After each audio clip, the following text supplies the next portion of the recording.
પોરબંદર પીજીવીસીએલના એક કોન્ટ્રાક્ટરે પીજીવીસીએલને 54 લાખનો ચૂનો લગાડ્યો છે।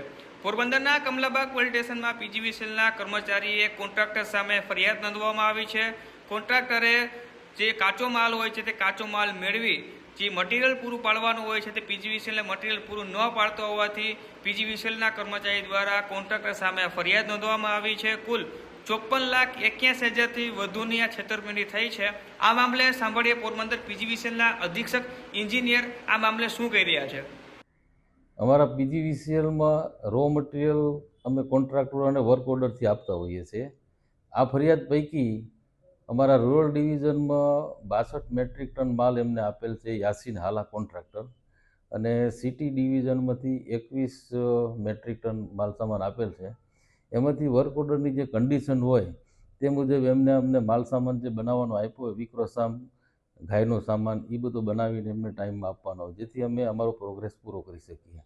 પણ આ યાસીન હાલાએ છેલ્લા 6 મહિનાથી કોઈ પણ પ્રકારનું મટીરિયલ અમને બનાવીને આપેલ નથી, એટલે એમની પાસેથી આપણે ઉઘરાણી કરી અને કોઈ પણ પ્રકારનો પ્રત્યુત્તર ન મળતા મેં મારા તરફથી સિટી ડિવિઝનના કાર્યપાલક સુતરિયા સાહેબ, રૂરલ ડિવિઝનના કાર્યપાલક ઢડાણિયા સાહેબને સૂચના આપેલ છે કે આ કોન્ટ્રાક્ટર સામે કાયદેસરની કાર્યવાહી કે એફઆઈઆર કરવી।